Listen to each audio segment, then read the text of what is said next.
that one glorious word represents more than just the geography between the Sabine and the Rio Grande. It represents a unique idea and way of life.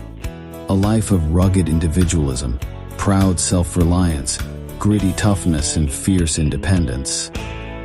That is what made Texas, and that is what will save her again. Howdy, folks. Sam Houston here. I want to thank you for tuning into the Feed Bandit podcast. Feed Bandit is the Texas first outdoors brand built by rabid Texans, for rabid Texans, and all those who aim to be one someday. We unapologetically promote the ideals that shape our Texas pride and Texas first patriotism through our love of hunting, the outdoors, and the gear and apparel we create. Texas, above all else, preserve the tradition, protect the legacy. Check us out at feedbandit.com. And to repeat that great rallying cry from a former colleague of mine, liberty or death. Now, enough of my talking. Here are a couple of bandits that love Texas as much as I do. Enjoy.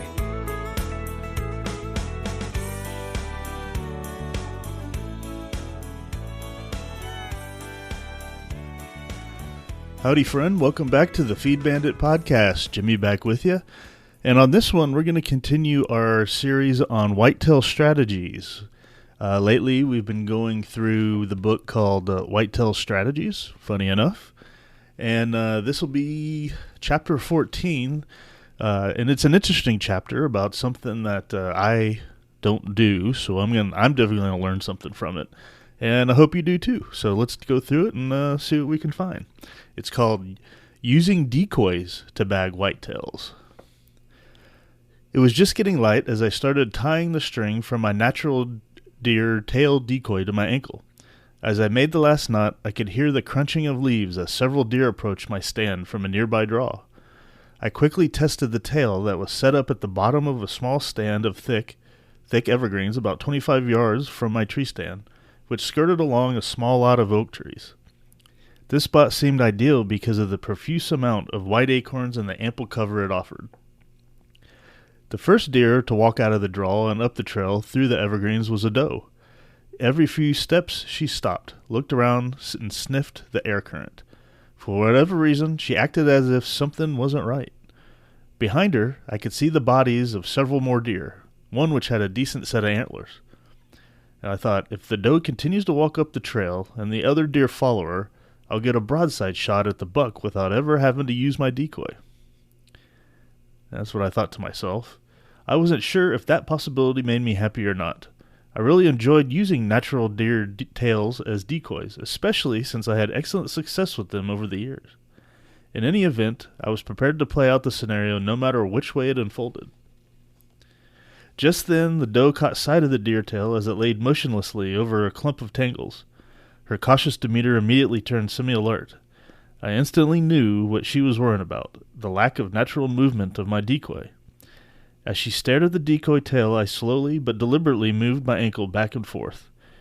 This made the deer tail twitch gently side to side. The doe's reaction was immediate and predictable. She instantly relaxed. Her ears fell forward as she watched the tail. She moved up the trail, angling toward the decoy. Within moments, the rest of the deer, including the buck, followed her. After the buck passed my stand, I came to full draw. The buck and the other deer were entranced watching the doe as she approached within a couple feet of the decoy tail. In doing so, she provided me the opportunity to take all the time I needed to make a good shot. The instant I released the arrow, I knew the hunt was over. I would not have had the opportunity to shoot at this buck had it not been for the decoy tail. The way the doe behaved as she walked up the trail, I definitely think she would have either walked off in a different direction or turned around and went back the way she came, taking the rest of the deer with her. Using a decoy on that particular hunt and under those particular circumstances made the difference. It's important to emphatically state, however, that using decoys is not the cure-all answer to successful deer hunting. Sometimes decoys work very well. Other times they just flat out don't. As a hunter intending to use decoys, you must accept those realities. However, it should also be stated that along with my deer calls, a set of rattling antlers, knife, flashlight, and other must-carry accessories, I always carry a natural deer tail in my backpack when I go deer hunting. You never know when the circumstances are just right to call, rattle, or use a decoy. It's better to be prepared than to be left flat-footed.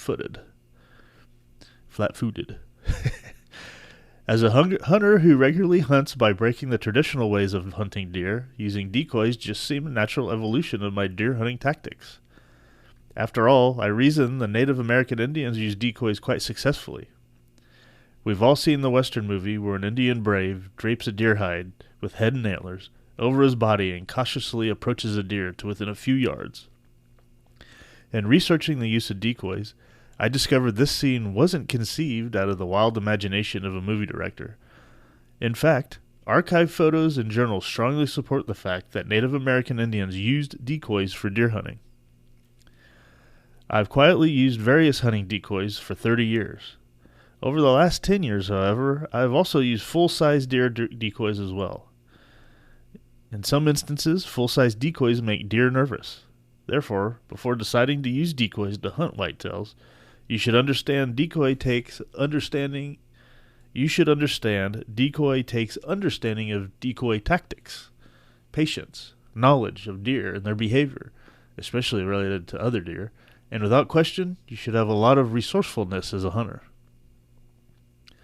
While many outdoor journalists write stories about how rut-crazed bucks have charged and gored decoys, now that would be something funny to see. I've only seen this happen once. Then the buck ran at the decoy and knocked it over rather than an all-out planned attack from a rut-crazed buck. In my experience, bucks charging decoys is not the norm, but rather the exception. Pardon me, I am struggling with a little, I think, cedar fever or something as I'm recording this. We get that about this time every year here in the hill country, amongst other times a year. Perhaps this type of aggressive behavior occurs with more regularity in areas with low hunting pressure or in penned research facilities. Several times, both bucks and does were curious enough about a decoy to drop their natural apprehension and come in to investigate the decoy up close and personal. They've even stuck their noses under the hindquarters or licked the face of a decoy. I often use an example witnessed by my wife. A couple of years ago, she used a small 4-point buck decoy in a bedded position and witnessed a mature doe cautiously approach the buck. As the doe reached the bedded decoy, she reared up her hind legs and struck the decoy's head with her hoof. When the buck failed to respond, she gave him a few additional kicks for insurance. She must have thought the buck was either dead or dizzy, because after kicking him several times, she decided he was no threat. The doe settled down and began to feed within yards of the decoy, and never paid any further attention to him. However, as I've said, not every reaction to a decoy is positive. I once set up a feeding doe decoy in a food plot, thinking it was a natural lure to attract bucks into the open. To my amazement, a mature 8-pointer stepped from the cover, spotted the decoy, and became unjustifiably anxious. The buck paced for several minutes, never took his eyes off the decoy, and then finally snorted and ran. Occasionally, deer have reacted hesitantly, and in other instances, they have walked up to decoys I set up. There are many different types of decoys from which to choose. Some are more convenient to use and carry than others. Most work equally well. Because I am primarily an attractor of whitetails, through various rattling and deer calling techniques, rather than a passive stalker or stander, I have been forced to become creative when rattling or calling. Yeah, so I guess I could consider myself a passive stalker or stander. Although, after going through this Whitetail Strategies series, I am definitely going to practice this season that we're pretty close to here, and to try to become more of an attractor of whitetails. If you can go back to some episodes in this series, a few back and so, where we talk all about rattling, that's a couple episodes that we went through about that. Something good to try out. Anyway, continuing. I first thought about using a decoy to lure in deer that traditionally hung up about 50 or 60 yards from my stand when I was calling to them. Years ago, there weren't any high-tech, lightweight decoys on the market. I decided it was time to get creative. I nailed a mounted doe head on a tree with a stuffed deer rump hung on the opposite side. For the record, I never tried this tactic anywhere else than on private property, where I was confident there were no other hunters. But even then, I draped the head and hindquarters with red tape as I carried them in the woods. Although the combination of head and rump did attract some deer, they were just too clumsy to carry and use regularly. After a few trips afield, I opted to use one or the other instead. The hindquarter decoy worked better for me. I think that was because when I had it mounted, the taxidermist elevated the tail. This gave the impression that the deer was either concerned about something or even in a state of estrus, at least in a buck's mind. However, it was inconvenient and embarrassing to use the rump regularly when I was concerned about my safety.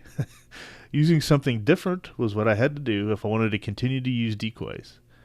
That's when I began using a natural deer tail to attract deer.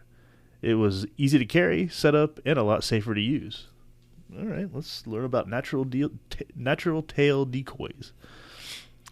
Since then, I collect tails during hunting season.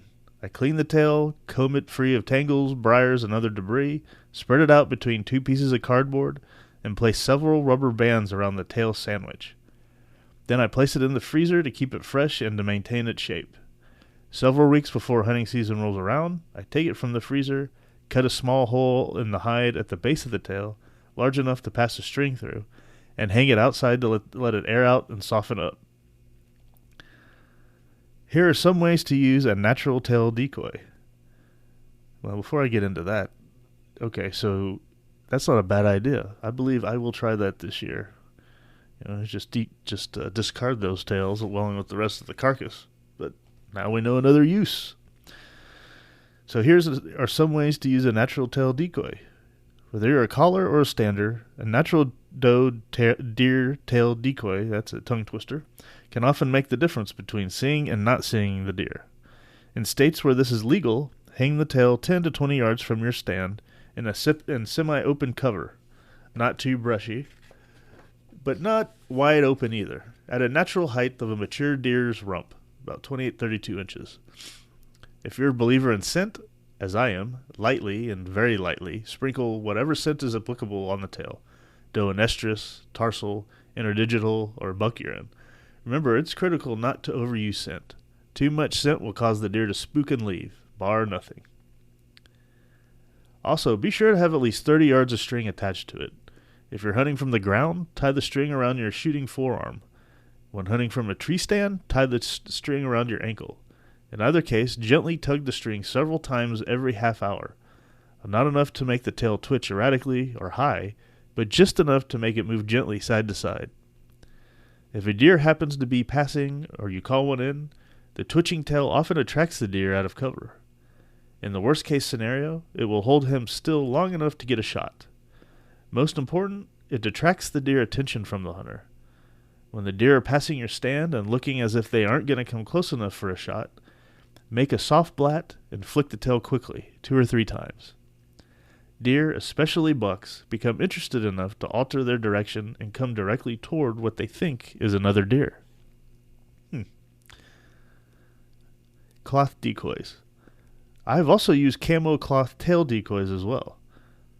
Although they don't work anywhere as well as the real tail decoy. 12 years ago, I bought several of these cloth decoys depicting the deer's tail in several different positions.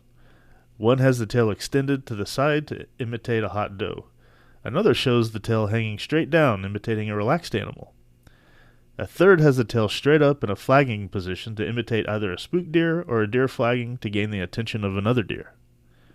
The problem with the cloth decoy is that they are affected by the slightest breeze and can get hung up on brush.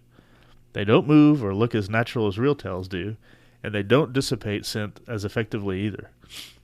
Camo cloth deer tail decoys remain, however, another decoy option.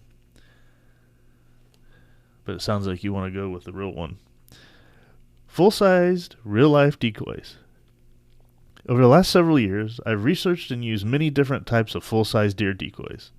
I've set up full-size decoys in various positions and places in my food plot year-round.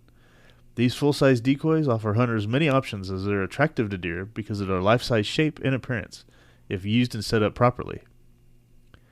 Positioning is critical to successful full-size decoy use. First and more important, set up the decoy where it is plainly seen by incoming deer, whether that's in the field or in the woods.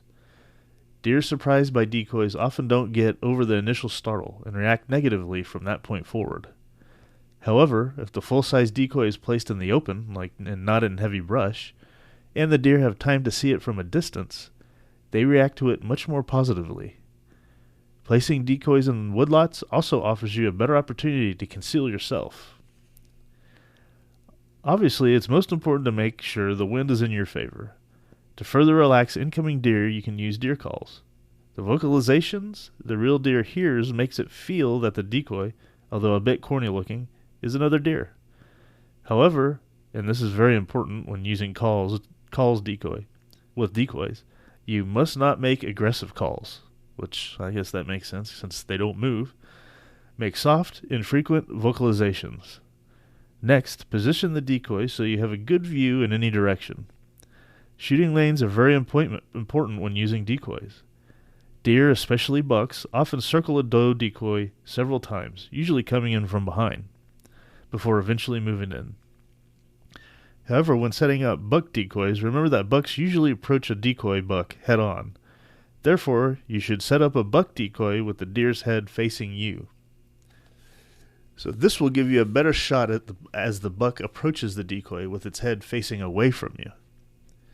Always try to add some type of movement to the decoy, because the most full-size natural decoys don't move. Here's a tip to be a little creative. On both the standing and feeding full-size decoy and the ready doe full-size decoy, which is a doe standing with hind legs slightly spread apart, giving a body language signal that she's ready to go. Or breed. Attach via long thin screw a natural deer tail with 30 to 40 yards of string. Use the string to gently tug at the tail to give a realistic tail movement to the full-size decoy. I also have used a single 6-inch wide strip of white bedsheet attached to a full-size decoy when using the string is not practical. The sheet moves nicely side to side even when there is hardly a breeze. It adds just the look you need for natural movement. Here's another essential point. When using any type of decoy, mounted, natural, cloth, or full-size synthetic, never touch the decoy with your bare hands. Use lightweight rubber skinning gloves or surgeon's gloves to hang or set up your decoy. Whenever using life-size decoys, look for a brand that is lightweight, easy, and quick to put together and comes with anchors. Decoys that cannot be secured will be problematic, especially when the deer get close enough to muzzle, push, kick, or smell them. An unanchored target will not stand up to this type of close investigation, and any flimsy movement quickly alerts the deer that it's fake. Be prepared to shoot. Once you have assembled and anchored a decoy, set up in an area offering good cover and a clean shot. When some deer stay at a decoy investigating it for a long period, others come to a decoy quickly and leave as quickly as they came. Having a good clear shooting lane is important. This is especially true when using a buck decoy. Buck decoys often generate aggressive behavior from other bucks. Sometimes a buck emerges from cover, initially bumps his body, and sometimes his antlers into another buck, causing it to fall over if not securely anchored. When an unsecured buck decoy falls over, the natural buck either departs in panic, wondering what the heck happened, or he walks out with his chest swollen, thinking he's George Foreman. Again, having a good shooting lane is critical under these circumstances. Also keep in mind, it's probably a good idea to get your shot off before a buck reaches the decoy, especially if he's showing aggressive behavior. Once he gets to the decoy, the action will be quick, furious, and even confusing. Yeah, I'll probably take out that decoy, and there goes your hunt. Other strategies. As mentioned earlier, life-size decoys are available in several different positions. Standing at alert, standing with head down and feeding, standing with head up and feeding, lying down with head alert, laying down with head tucked. They're all available in doe and buck models. I've had success with both buck and doe decoys in various positions. Of late, I've had considerable success with the ready doe. However, different positions are warranted for different situations and time of year. I guess you may not want a ready doe when you're not in the rut, or even pre-rut or post-rut. And then, yeah. Okay, always try to place the doe decoy with its head facing away from the area you think the deer will approach. With buck decoys, as mentioned, position them with their head facing you. From what I've seen, when a deer is hesitant as it approaches a decoy, it concentrates on the decoy's face. When they can't see the face, they approach a decoy much more willingly and sometimes aggressively. This behavior, however, is not written in stone. Some advice: whenever using a decoy, you must keep safety and legalities of using decoys in mind. Even on private land, be careful about using a full-size, lifelike decoy during the firearm season. In my experience, deer in heavily hunted areas respond much less to full-size decoys because of hunting pressure, anyway. They do, however, react well to just the natural deer tail. Firearm seasons is when you might want to consider using a natural deer tail. Even during the archery season, it's a good idea to keep the decoy off to an entirely safe angle away from you. Being in the line of sight of the decoy, whether you're hunting from the ground or in a tree stand, could be dangerous because of deflecting arrows. Again, in setting up and using decoys, always keep safety in mind. So, in Texas, it is legal to use decoys to hunt game animals and game birds. So there you have it, at least here in Texas. Texas has pretty liberal, free, open kind of hunting rules and regulations, which is really nice. Although, it is always important to look it up if you're not, if you don't know for sure whether, what you're allowed to do is legal or not. But using decoys to hunt game animals is a lawful means and method, per the Texas Parks and Wildlife website. So just an FYI aside there for you. Tucked at the bottom of my bag of deer hunting tricks is a group of decoying tactics that are not only used to decoy whitetails to me, but are also used to decoy hunters away from my hunting area.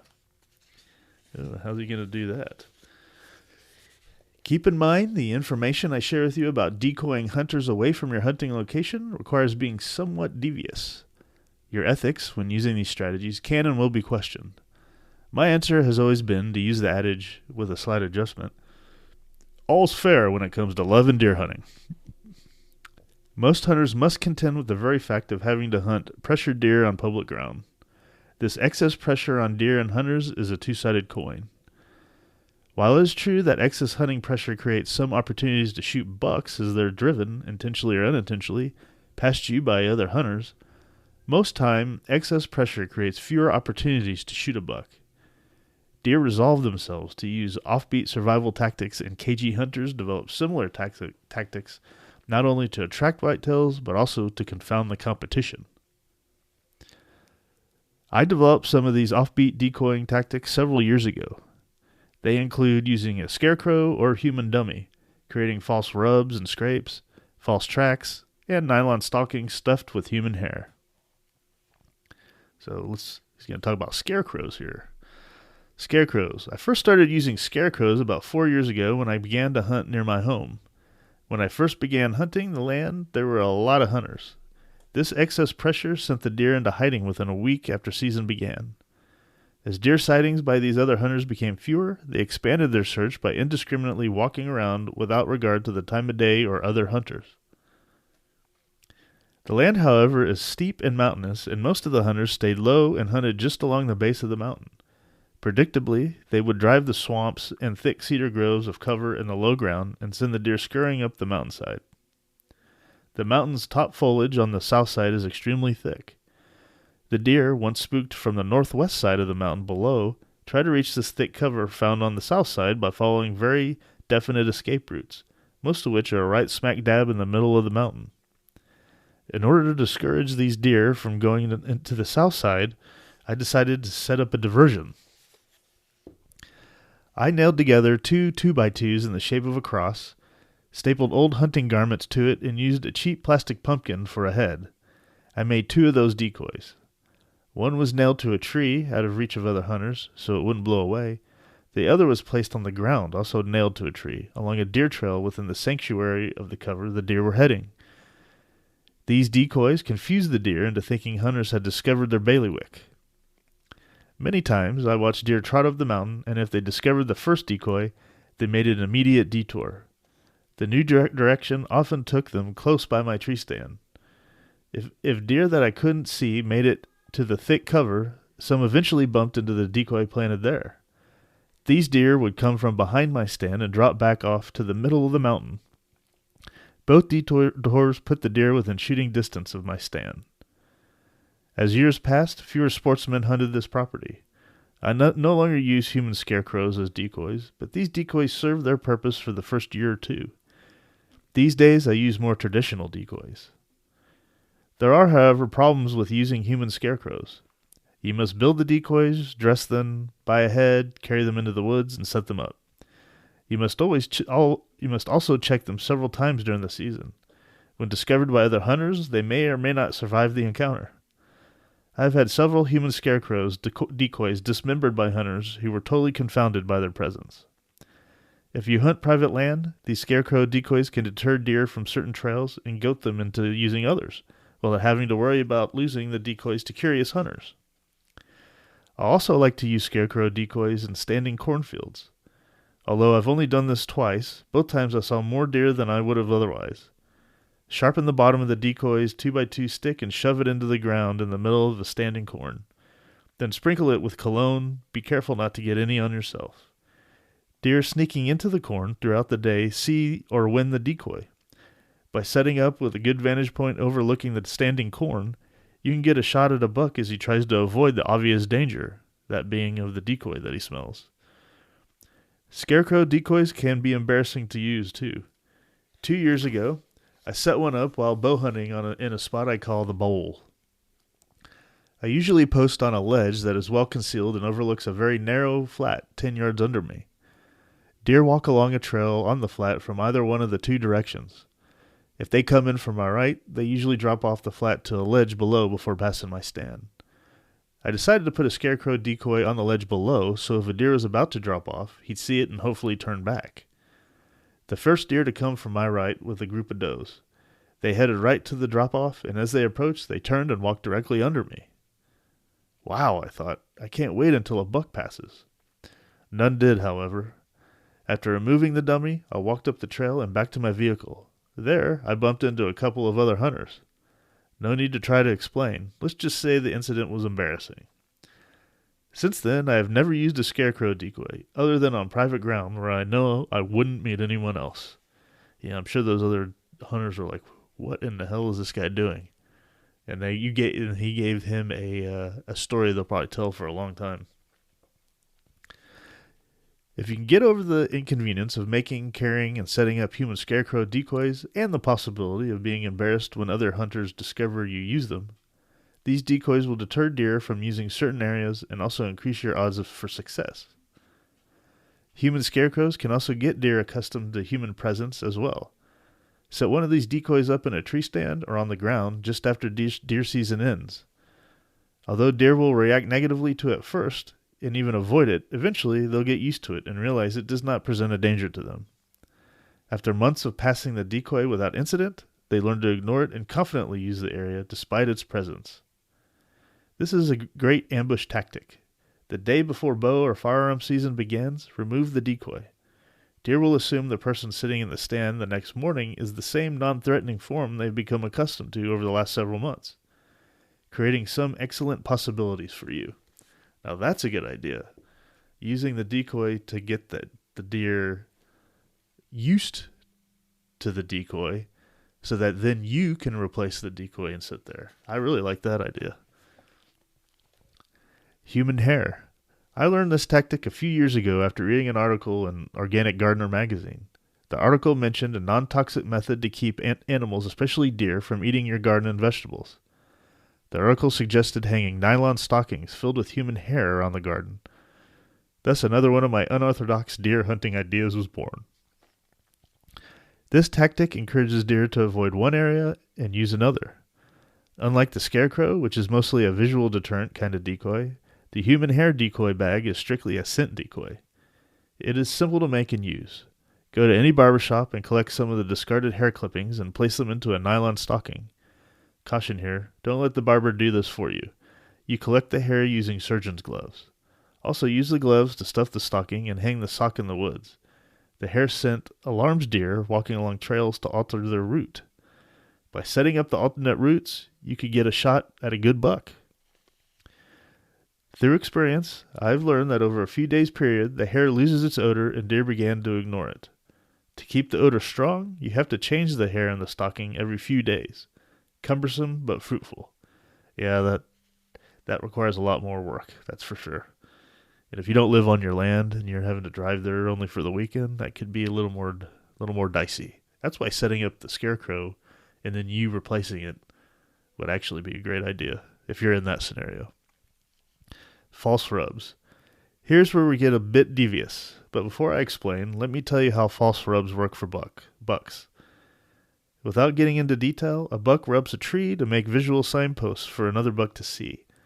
On occasion, large rubs play havoc with a smaller buck's psyche. They also effectively serve to agitate bucks with larger antlers, who interpret them as an invasion into their turf by a competitive buck. By creating these aggressive false rubs, you can decoy smaller bucks into using other trails. Basically, this is the same principle as the decoy scarecrow. However, with these large mock scrubs are also highly effective ways to attract a big buck to your ambush site. Seeing the big rub, mature bucks instinctively react by immediately checking it out. They approach and stop to smell it. For this reason, always use a forehead scent on the rub and a few drops of tarsal scent placed on the ground at the base of the sapling. These rubs are easy to make. Find a suitable tree or sapling and take a rough-edged folding handsaw. Scrape the bark from the tree gently but firmly. Begin this at about 6 to 12 inches from the base of the sapling to about 36 to 48 inches high. Intentionally leave some long strips of bark hanging from the tree and leave the fresh scrapings on the ground. Snap 2 or 3 branches above the rub, leaving some branches hanging in half, dangling down, and others totally ripped off. All this helps to complete the illusion for the buck. Many times a buck either tears up the rub or creates one of his own close by. It's a terrific way to attract a buck walking along a trail out of range, especially during bow season. What makes these rubs attractive is the element of surprise. Bucks are extremely familiar with rubs in their own range. When a strange rub appears, especially a large one, it gets everyone's attention immediately, especially mature bucks. These false rubs only work for a day or two, however, and then you must move off to a new area and create fresh ones. Try to create them in areas where there are only 1 or 2 large rubs. They don't work as well in areas where there are many rubs already grouped together. Mock rubs also work better when made in thick cover bucks like to use. I also use these mock rubs to trick other hunters. If I happen to discover a buck I want to hunt and I want to keep the hunting pressure down, I create rubs to attract other hunters. I make these rubs in areas that lead other hunters away from my area. I do this by creating a rub line, making anywhere from 6 to a dozen rubs that lead off into the opposite direction. Wow. Deceptive or no? Y'all be the judge. However, if you want to give this a try, don't make these rubs as large as the other rubs. Why? Well, 2 reasons. 1, you don't want to unintentionally attract a large buck to this route. 2, you want the false rubs to be attractive to smaller bucks. They are made the same way as described earlier, except the rub is no longer than 12 or 18 inches. On this type of rub, don't break the branches. Although a small buck can certainly beat the pants off of a sapling, try to keep these rubs docile, suggesting to other bucks that they made a frustrated, submissive buck. Don't use any scent either. Over the years, this tactic has worked magic diverting hunters away from hot spots, I've discovered, and into other areas. It's not as devious as it might seem, as these mock rub lines also serve to attract smaller bucks into these areas too. So, yeah, he's justifying it by saying he's helping to attract small bucks to those folks. Mock scrapes. Mock scrapes can be used just like mock rubs. The only difference is you are now creating a scrape and not a rub. Use a large heavy stick to clear out an area. With surgeon's gloves, try not to touch anything in and around the scrape area. To attract large mature bucks, make your scrape at least 4 feet by 4 feet. Again, try to create the entire illusion by using a small amount of tarsal scent and a buck urine scent as well. I even go as far as placing deer hoof prints in the middle of the scrape with a mounted deer foot. It's just another visual aid to complete the illusion.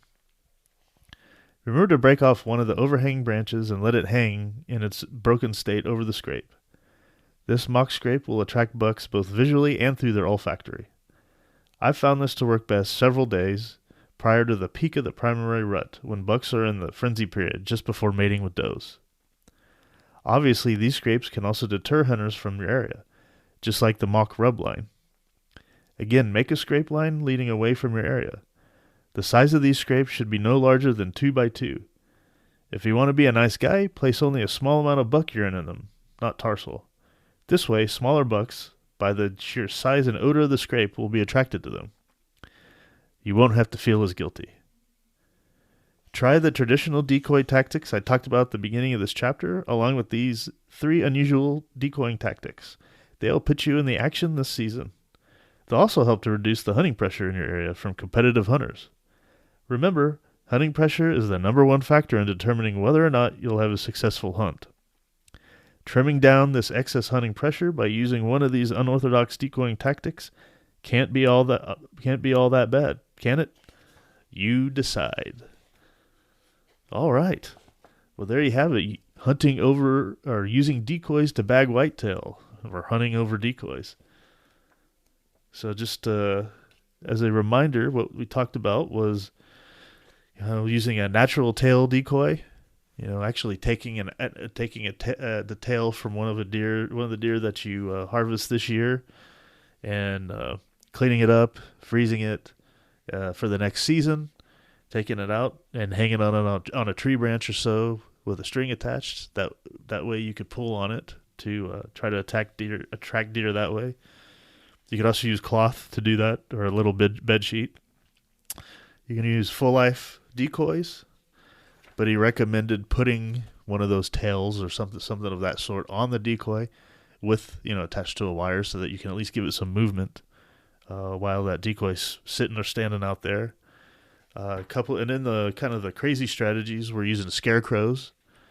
Scarecrows to either divert the deer's path towards you, or to get them used to one so that you can replace it and sit where the scarecrow is. And then, of course, you can use human hair, which is much harder to use. False rubs, harder to use in the sense of it takes a lot more maintenance. False rubs and mock scrapes. All things, maybe pick one and try one of those strategies and try it out this year and see if you can have any success with it. I think I am going to do that. I'm at least going to keep a tail this year and use it for next year. So that could be an interesting little experiment to do myself. And then, that scarecrow one, I don't know. I'll have to think about where I would put that and how we would use it, but that's another cool one up at the top of my list as far as using decoys goes for whitetail. So I hope you learned something from this, or got an idea, or something that kind of makes you excited to try out this year. But that's where we're going to leave it for on this edition of Whitetail Strategies. Stay tuned for the next episode of the Feed Bandit podcast. Remember, every day we have the Texas History Roundup, so tune in there to get your roughly 5 minutes of Texas history.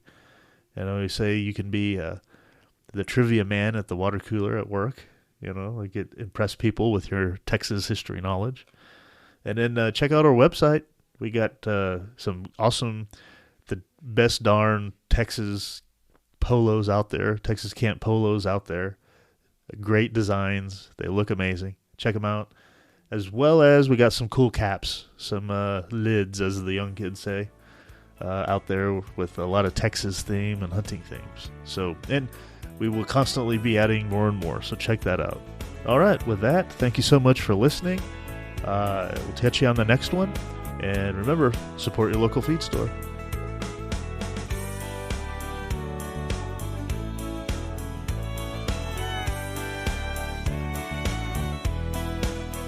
Well, I hope the bandits gave you an interesting episode that either entertained or educated you. Or better yet, both. Hell, I told them this podcasting thing looks harder to do than defeating Santa Anna. So if you would, please help them out by sharing it with all your like-minded friends to help the bandits get the word out. And don't forget to check us out at feedbandit.com and grab some gear and apparel to support the cause of Texas. Remember, Texas, above all else, preserve the tradition, protect the legacy. Finally, as I said some time ago on the eve of the great battle, and I vigorously repeat here again, be men, be free men, that your children may bless their father's name. Well, fellow bandit, until next time.